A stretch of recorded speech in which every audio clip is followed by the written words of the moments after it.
Good morning, boys and girls. I'm Eleanor Hawkins, and welcome to Telestory Time. The library, a magic castle. Come to the magic castle when you are growing tall. Rows upon rows of word windows line every single wall.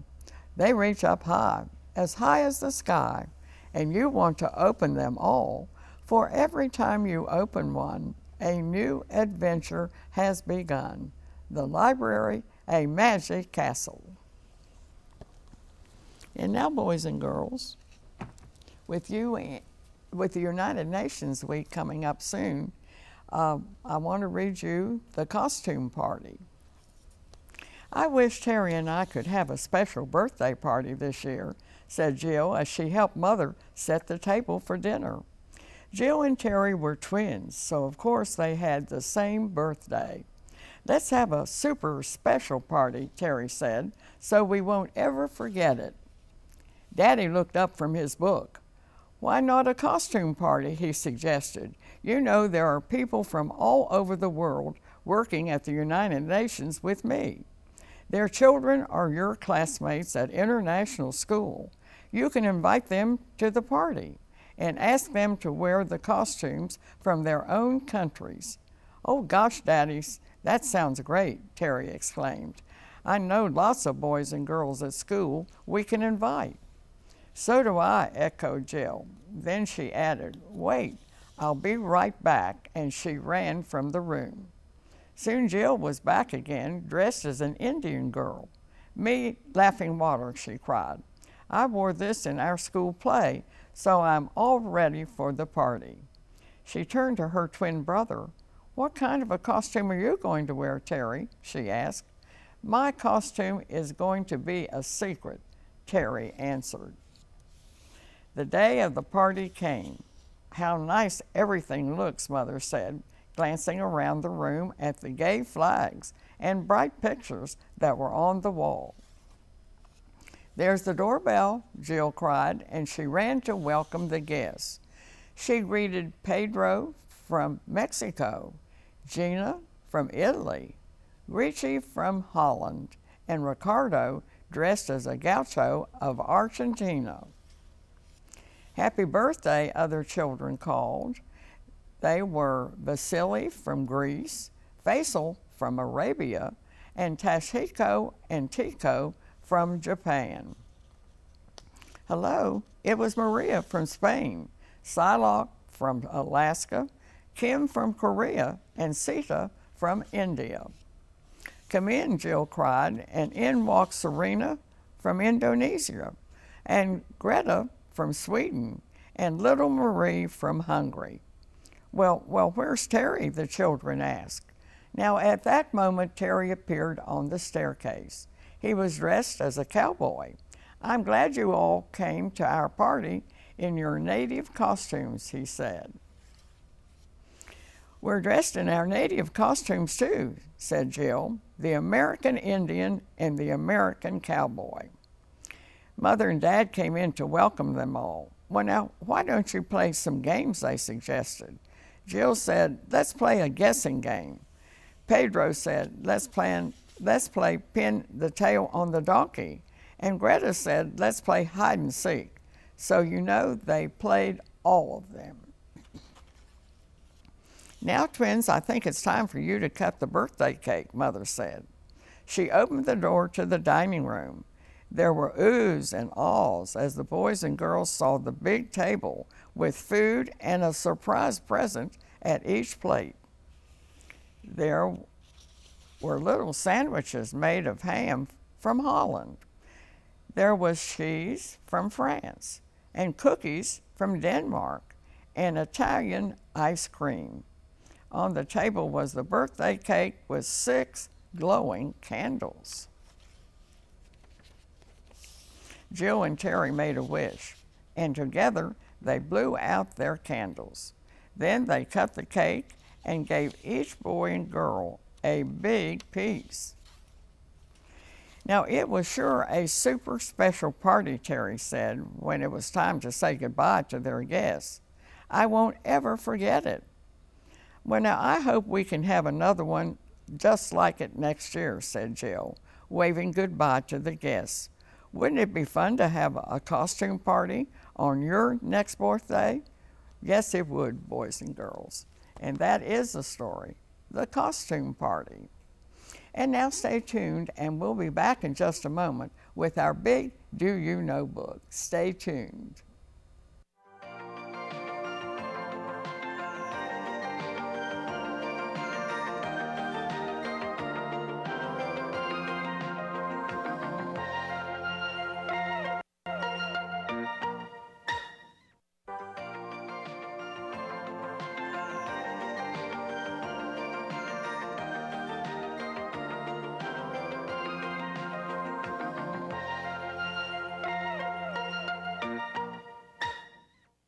And now, boys and girls, I'm going to read from our big Do You Know book. Do you know all about the United Nations? Do you know United Nations Day is celebrated every October the 24th because the UN Charter was officially approved on October the 24th, 1945.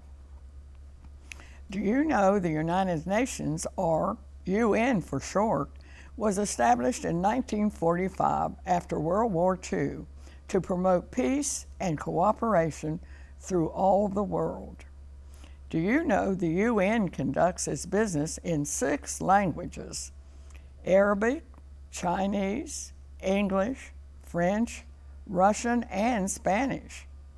Do you know the work of the United Nations is carried out all over the world?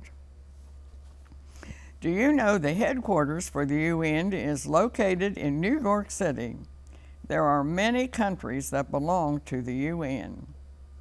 Do you know the land and the building of the UN are not part of the United States?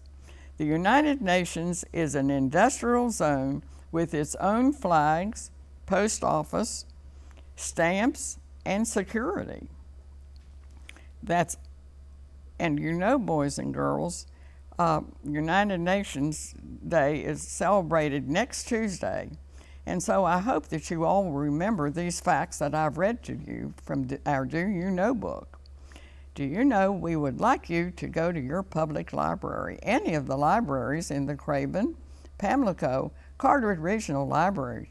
Please check out some very good books on your very own library card.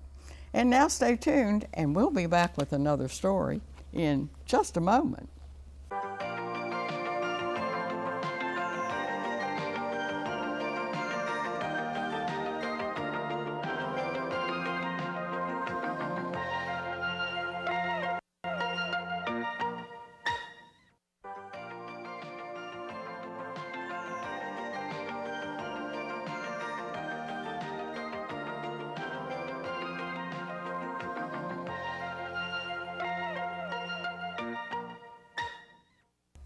And now, boys and girls, I'm going to read the book United Nations Day. October the 24th is a birthday. It is the birthday of the biggest hope for peace in the world. It is the birthday of the United Nations.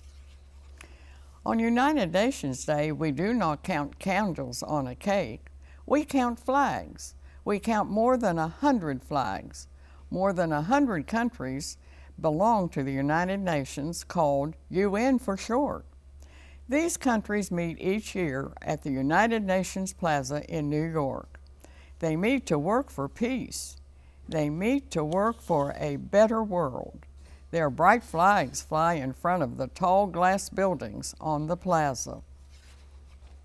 The UN has had many birthdays. It was born in 1945. It was born because people all over the world were sick of war. They wanted to live in a peaceful world. In the spring of 1945, men from 50 countries met in San Francisco to plan for world peace. World War II was still going on across the Pacific Ocean. Planes screamed through the sky. Bombs fell. Cities crumbled and burned. The men in San Francisco said, "No one country can keep peace in the world. Many countries must work together. We must draw up a plan for world peace. And so the men from 50 countries drew up a plan for the United Nations. It was fall before enough countries said yes to the plan to start it working. Leaves were falling and the birds were flying south. On October the 24th, 1945, the United Nations began its work. People all over the world gave thanks. They called it the biggest hope for peace. They called it the birthday of a new age. One way the United Nations works for peace is to settle quarrels between countries, quarrels that could lead to war. It hears what each side has to say. It decides which side is right. It ends the quarrel. Another way the United Nations works for peace is to get countries to help each other. Rich countries, poor countries, big countries, small countries, all work together in the UN. The UN does still more. It works to build a better world. No more hunger, less sickness, no more people who cannot read and write. All year long, thousands of men and women carry on the work of the UN. They speak many different languages. They wear different clothes. They know how to do many things. Some of them work in the tall glass building in New York, but most of them work in countries that really need help. Half the people of the world need help because they are hungry. Floods wash away their crops. Droughts dry up their fields. Poor soil makes the harvest small. The UN helps build dams to stop the floods. It helps find water for the fields. It helps improve the soil. Boys and girls hold out their cups. They are empty. Boys and girls hold out their bowls. They are empty. And so the UN sends milk to hungry children. Excuse me. It helps train farmers to grow more rice and corn and wheat. Half of the people of the world need help because they are sick. They drag their feet. They cannot walk. Boys and girls cannot run and play. And so the UN helps stamp out disease. It sends doctors and nurses. It sends medicines. It helps people become strong and healthy. Boys and girls in our country help too. On Halloween, they dress up like witches and goblins and ghosts. They ring doorbells. They do not ask for Halloween treats for themselves. They ask for nickels and dimes for the children's fund of the UN to help sick and hungry children. Half the people of the world need help because they cannot read or write. They are eager to learn, but they have never had a chance to go to school. They have never seen a book. And so the UN helps build schools. It sends teachers. It sends books and paper and pencils. It helps boys and girls learn to read and write. Then they teach their mothers and fathers. Most of the people of the world have colored skin. The UN knows that color is only skin deep. It knows that no race is born better or smarter than any other. All race needs is a chance. We all have the same kind of feelings, whatever the color of our skin. We laugh, we cry, we dance, we sing. We like to be with our friends. We like to sit alone and dream. And so the UN works to give everyone an equal chance, whether his skin is black or white or brown or yellow. The UN has done a great deal in its short life. It has settled many quarrels among nations. It has fed millions of hungry people. It has cured millions who were sick.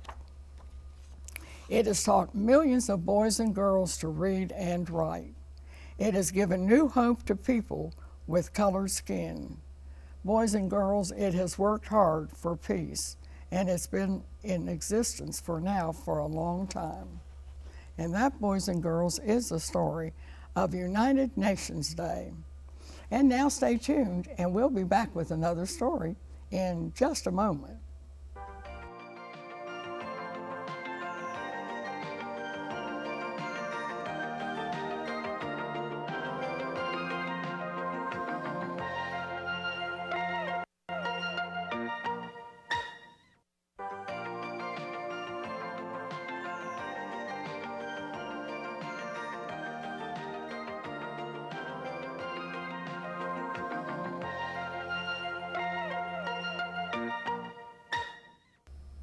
And now, boys and girls, I'm going to read you the story, The Surprise Doll.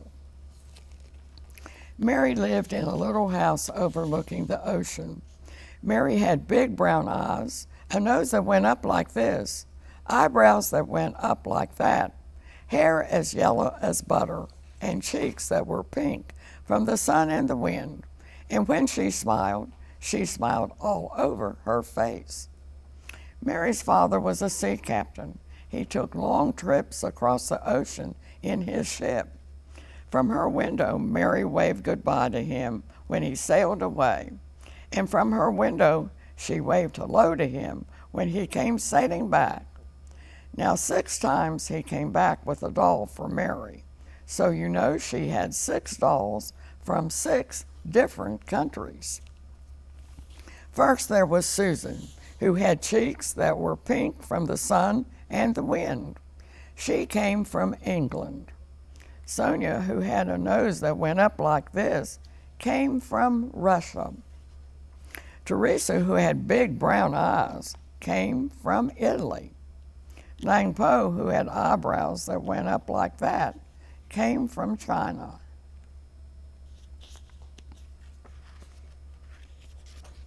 And Katrinka, who had hair as yellow as butter, came from Holland. And Marie, who smiled all over her face, came from France. These were Mary's 6 dolls, and she loved them very much. But one day she said to her father, "I have a doll for every day in the week, but Sunday. Please won't you bring me a Sunday doll?" "No, my dear," said her father. 6 dolls are enough for any little girl. But they weren't enough for Mary. So one morning, Mary hopped out of bed and she dressed herself. She dressed her dolls, and she put all the dolls in her little red wagon. Then Mary went out of her house and down the hill. Finally, she came to the shop of the doll maker. The doll maker was working away, busy as a bee, but he stopped when Mary and her dolls came in. Mary said, "I am Mary, and these are my 6 dolls, Susan and Sonia, and Teresa and Lang Po, and Katrinka and Marie. I came to see you because I need a 7th doll for Sunday." Now the doll maker looked at Mary, and then he looked at her dolls, and then he looked at Mary again, and he gave a great big jolly laugh. "Certainly I will make you a Sunday doll," he said, "but you will have to leave your 6 dolls with me while I work. In 7 days it will be ready, and be prepared for a surprise when you see." So yes, a real surprise, and he chuckled as he went back to work. So Mary left her dolls at the doll maker's and took her empty wagon over the bridge and through the woods and up the hill and back home again. She counted the days off on her calendar. Oh, it was a long time to be without any dolls at all. After 7 days, she went back to see the doll maker. There were Susan and Sonia and Teresa and Lang Po and Katrinka and Marie, and there was Mary's new doll. Oh, it was a surprise doll. Can you guess why? Well, the new doll had cheeks that were pink from the sun and the wind, like Susan and like Mary, and a nose that went up like this, like Sonia and like Mary, and eyebrows that went up like that, like Lang Po and like Mary, and eyes that were big and brown, like Teresa and like Mary, and hair that was yellow as butter, like Katrinka and like Mary, and a smile all over her face, like Marie and like Mary. The surprise doll looked a little bit like every one of Mary's other dolls, and just like Mary. Oh, what a happy day that was for Mary. She named her Sunday surprise doll Mary Jane. And just like Mary, Mary Jane came from America. Mary gave a great big tea party to celebrate. And that, boys and girls, is the story, the surprise doll. And now the witch who changed her ways. Sybil Witch loved Halloween. I can't wait to frighten the children, she cackled as she put on her ugliest dress. Then she got on her broomstick and flew to the neighborhood where she saw trick-or-treaters coming down the street. She hid behind a tree and waited. When the children came near, Sybil jumped and screamed.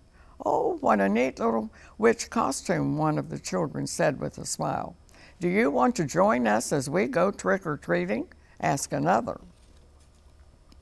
Since the children weren't scared, Sybil decided to go with them and give the family at the first house a big scare. When the door opened, Sybil screamed her very best scream.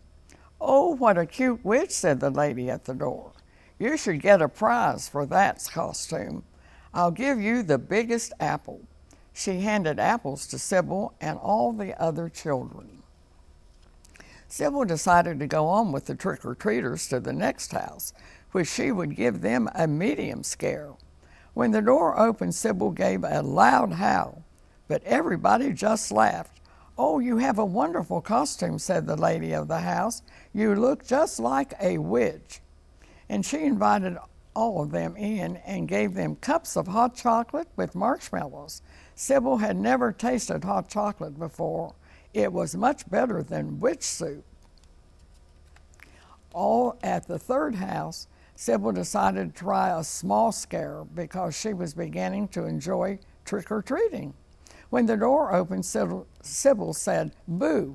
Everybody laughed. "What a great costume," they said. Why don't all of you come into the house and join our Halloween party?" Once inside, Sybil and the children sang and danced. They bobbed for apples and ate popcorn balls. Sybil had never had such a good time. Finally, it was time to go home. Sybil said goodnight to all her new friends. "Happy Halloween," they shouted as she ran to the place where she had hidden her broom. "Oh, I like being a good witch," Sybil thought as she flew home. "It's more fun than being a wicked witch. And the food is much better. I can't wait till next Halloween when I can go trick-or-treating again." And that, boys and girls, is the story, The Witch Who Changed Her Ways. And now have a good time, boys and girls, choosing what Halloween costume you want to wear this year. You might be a ghost, or you might be a witch, or you might be a pirate, or you might even be a beautiful princess, or maybe some of you boys might want to be a king. Yes, boys and girls, have a good time planning the costume you want to wear this Halloween. And boys and girls, be sure and read some good scary Halloween stories now. And remember, UN Day is this next Tuesday. Until next Saturday morning, this is Eleanor Hawkins saying bye-bye for Telestory Time.